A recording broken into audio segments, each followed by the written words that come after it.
Hey guys, welcome back to my YouTube channel. I have literally spent the last 4 weeks putting together my mom's D7 visa packet. It has been intense, I have been stressed, and I don't ever want to do it again. So let's get into it so I can explain what the D7 is, how you can get it for yourself or your parents, and we're going to talk a little bit more about it.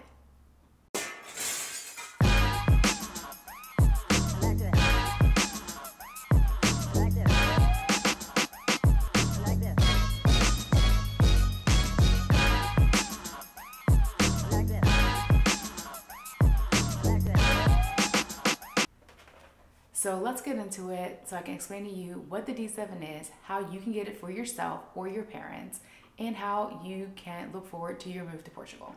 Hey everyone, if you're new here, my name is Heather Courtney. I have lived in Lisbon, Portugal since August of 2021. I originally did my visa paperwork. My dog is literally scratching himself. So I literally did my paperwork for myself and my daughter back in June of 2021. Our visa process went really quick. It took about 12 days from the time it was submitted, mailed in, to our approval. And we honestly were not looking, for it to come back that soon. We thought maybe it'll be like 30, 60, 90 days. We actually went back to Mexico, and surprise, surprise, we got our approval email, and then we actually had to pack up everything in Mexico and head back to the US to mail in our passports. Now, fast forward 2.5 years, my mom has been here in Portugal since October. So when I got back from Spain, she was already here.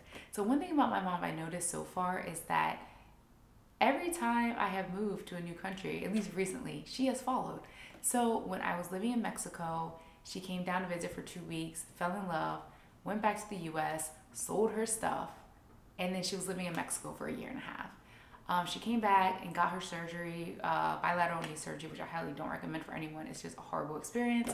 And then she was just looking for somewhere new to go. So she ended up coming out to Portugal, and she was like, I really like it here. I like the community. I feel like I could fit in. I feel like there could be more things for me to do here than in Mexico. And she also liked the ease of access to other European countries and also Africa, which is literally right next door. So first things first, if you are thinking about moving to Portugal, just know Portugal has its pros and it has its cons. I would say that you have to have a lot of patience moving here. Things in the US work very different. They work faster. I feel like it's kind of like a race to get things done in the US. Here, it's kind of nonchalant, laid back. You don't really have one direct answer. You can ask 5 people that work at the same business the same question, and you get 5 different responses. So just keep that in mind. There are beautiful places outside of Lisbon. You have Porto, you have the Algarve region, you have Coimbra, you have Figueira do Foz, you have a lot of small villages. So just don't have your eyes set on Lisbon. I chose Lisbon because this is all I knew when I came with the Navy back in 2010. I only came here. So this is all I knew, and I'm actually glad I made this choice moving here. I thought about moving to the Algarve, but just for the sake of my daughter and her having things to do and having more of a city life, this was the best choice for us. All right, so what is a D7 visa? A D7 visa is commonly known as the passive income visa or retirement visa. I am on a D7 visa myself since I am retired. I've been retired since 2016, and it was kind of pretty simple just to do this process. There wasn't any per se hard documents I needed to get. Everything was on my pension websites, my bank websites, everything. And yeah, the process was simple, but getting to the process was very stressful. So how do you qualify for a D7? So first, if you're applying by yourself, currently as of January 1st, 2024, you have to make at least 820 euros per month. So 824 euros, or 820 euros, sorry about that. 820 euros is equivalent to $896.86. So right under $900 a month. And you also have to have a year's worth in a Portuguese bank account, which is 9,840 euros. which equates to 9,840 euros, about $10,762. Now, I know you're probably like, that seems like really low. The national average wage here in Portugal is very, very low. When I did the process, it was less expensive. It was about 700 euros minimum per month I had to have coming in, and then it was about 7,000 euros I had to make sure I had in a Portuguese bank account. So if you are starting this process, it's really beneficial that you do get a binder like this. It has a lot of sleeves. You can get the one with like you open up with the prongs. This would just make more sense. And I got it at one of the Loja stores here for my mom. So first things first, you need to figure out where you are zoned for. Some places that were original that people were going to were Newark, DC, San Francisco, and New York. I believe that was the fourth one. Now they have Houston and Miami open right now. So if you go to the VFS website, you can see where you're zoned for. Where you're zoned for is based off of where your residence is at. So if you get your bill and your driver's license is in Florida, then you would be zoned for DC. If you are, have the same thing for Nevada, you are zoned for San Francisco. From what I've been hearing is that some of the new opening offices are allowing walk-ins from different zones, but continue to do your research. That's not the route we went. But I've been seeing a lot of approvals, fast approvals at that coming through that. Next, if you're on Facebook, please join the American and Friends PT group. Now, don't get me wrong, use the search option. Use the search option. Don't go into that group with your feelings. And they have a great file section. Hands down to Susan and Heidi, you guys have been doing a great job. You helped me get here. You helped many people in my community get here, and everyone pretty much get to Portugal. They have a file called Get Your Guide, and it breaks down everything from start to finish. Highly recommend getting that file download, read through it 4 or 5 times, then search the group for questions. So getting a bank account in Portugal has been very challenging. When I got it, all I did was send, I called Newark because there is a bank called Montepio there. There are a lot of Portuguese that are in New Jersey, and I had a bank manager there. He overnighted me the forms to North Carolina, where I was staying at my mom's at the time, and I filled it out, sent it back, and I had a bank account. Now, there are several ways that you can obtain a bank account. You can, one, hire someone to do it for you. I highly suggest Start Abroad. Anna and Zach are super nice. We've had great reviews from our community that is using them currently. You can go in person, or you can do it from abroad. Now, currently there's not a lot of banks that open up for foreigners anymore. Some banks that I know for a fact do open up for foreigners are Caixa de Geral, and also BPI and Novo Banco. Now, I did not have good results with Novo Banco or Caixa de Geral. Also, I heard Santander will open up a bank account for you, but they weren't trying to open their doors for us when we were at their front door, and they were definitely open. Novo Banco kind of gave us the runaround, and then I had a girl from our community that said she would talk to her banker. Her banker at the same location I went to said he could fit us in for the following week, just send us all of our documents. And I sent all the documents, and he literally ghosted us. That's the second time this has happened since being here. Banketeer, I heard many people do open accounts with Banketeer recently. Went there, and they were just like, no, we're not opening an account for you. So we ended up going to BPI. BPI was amazing. I went, and what I brought was my residency card. I brought me and my mom's passports. I brought our pension letters.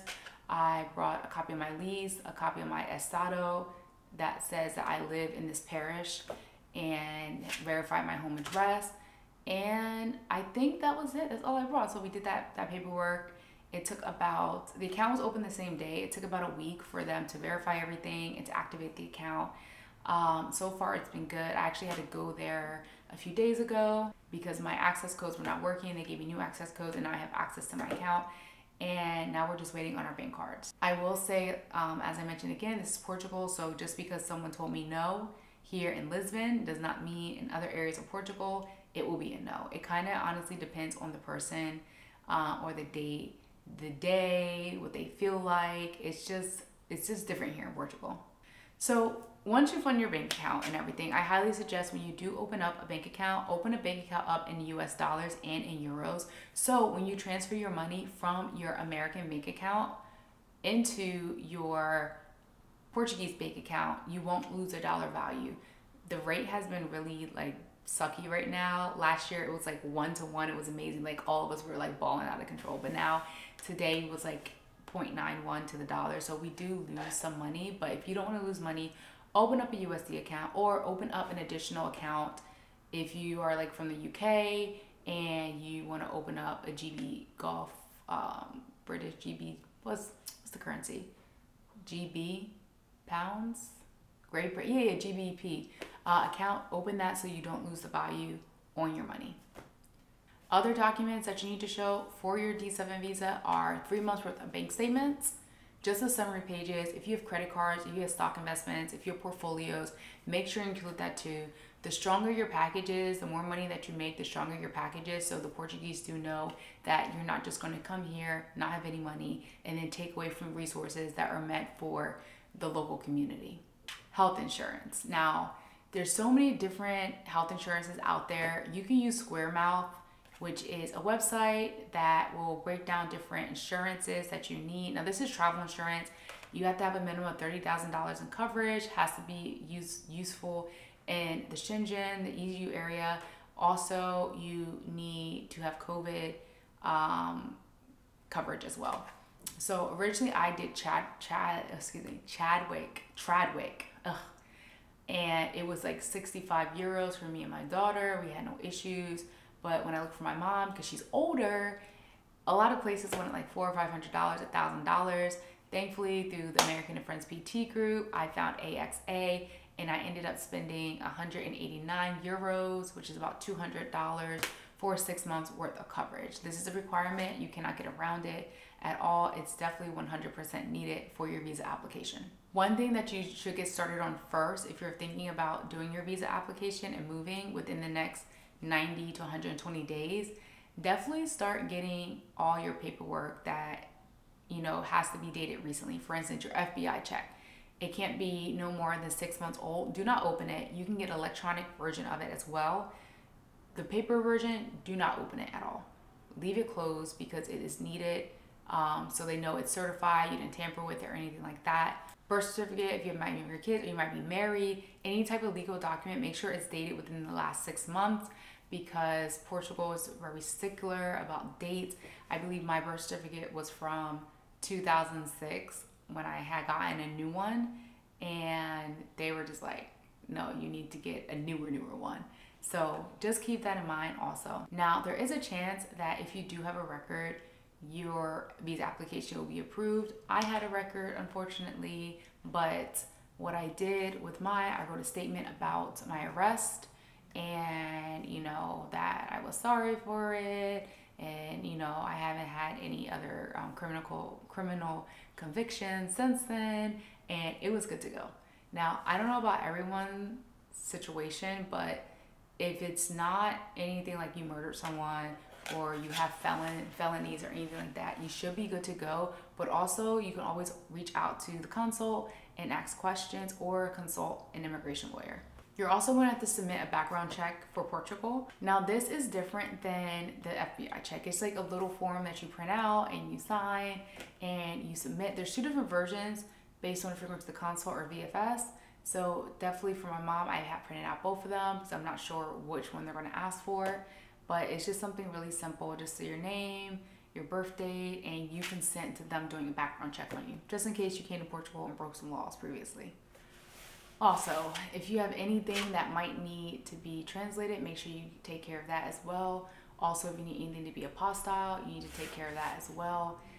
I know for me, I've had to have things apostilled in the state of New Jersey. I just had a few things apostilled in the state of Florida, and it really did not take that long. But I also hear other places take forever. Oh, and also California.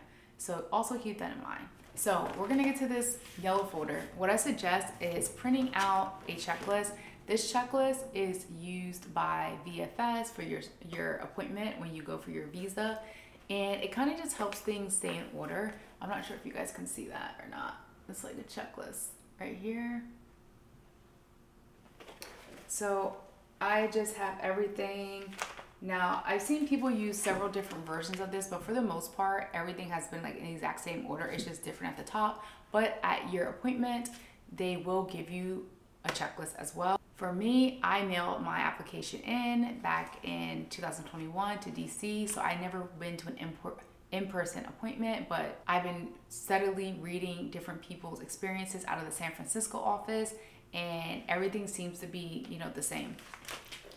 So what I did is I have her appointment, which I guess I should have mentioned too, make your appointment first.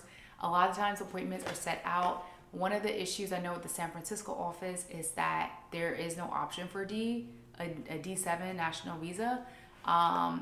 So you have to click the short term, which is short stay visa. And when you get to your appointment, let's see, I don't know if you can see that. When you get to your appointment, tell them it's D7. Like everyone has been doing it. It's nothing new. So I did print out this right here to say that my mom has her appointment and everything. Here's her application right here. So I printed out the application, put her information on there. Next were her 2 passport photos, which are right here at the bottom. This she has to do right here, a notarized copy of her passport, which she will do when she gets to San Francisco in a few days. This is her section for her FBI report, which she will get. It will be at the hotel waiting for her from our traveling mailbox. This is the permission for Department of Borders background check right here. That's what I was talking about, where you just have to sign saying that. I wonder if you just have to sign and say that. I don't know if you guys can see that. Okay, maybe not. That you have to, that they can do a background check on you. I did a personal statement. Now the personal statement is required. You just say who you are, why you want to move to Portugal, if you have any connections to there, and how you plan to financially support yourself. So I included that all in here. Another thing that you have to include with this is also your lease. Sometimes you can get away with terms of responsibility. I'm doing a terms of responsibility for my mom because I'm her daughter and I'm welcoming her into my home for this whole process. So I had to go get the document notarized at a Portuguese lawyer's office, and I also had a power of attorney typed up too. So if I need to do anything on my mom's behalf, I have authority to do so. I also included my birth certificate too, just a copy of it, even though it has void all over it from the copier. This is the TOR that I had done, and I included my attestado, which is saying that I live in this parish in Lisbon. And then I did a write-up with financial documents. I included the printout from Y saying I transferred money. I also included printouts from the banks, bank statements and everything. Anything needed financial as far as the application, I printed out. This right here is a travel insurance listing for Portugal covering COVID. This is her certificate for her health insurance or travel insurance in the Schengen zone. And then I have a flight itinerary. They may or may not ask for it. I've been hearing mixed reviews, but I just printed out a flight itinerary right here. And proof of address, which is just her driver's license, which she'll get notarized as well when she gets to San Francisco. And then, yeah, just the money orders that she needs, which was always updated the first of the year. So pretty much this literally took me 4 weeks, just going back, doing research. Things have changed since I actually have done my visa, but I'm pretty confident about this. You know, I don't see any reason why this would be declined, as I included my information, my pension, everything. She has a place to stay. She's taken care of financially. She has her own pensions and money coming in. So with that being said, is there a community for your parents here? Yes, there is. Black in Portugal is amazing. I also have a community called the Lisboa Melanin Collective, which has been great for a lot of the older community. I have friends that are over 50 that are thriving here in both my communities. And yeah, there's always going to be something to do, always something to see in the slow pace of life. So if you have any questions, please drop them in the comment section. I hope this video wasn't too long, but I just wanted to go over some things. If you're preparing for the D7, definitely ask away, since her appointment is next week on the 17th, and I literally just redid all of this. So I will catch you guys on the next one. If you have any questions, please feel free to reach out to me. I will drop some links in the comment section for my traveling mailbox, for eSIM, for Start Abroad, if you're wanting to use a relocation service provider. And yeah, I will catch you guys in the next one. Bye.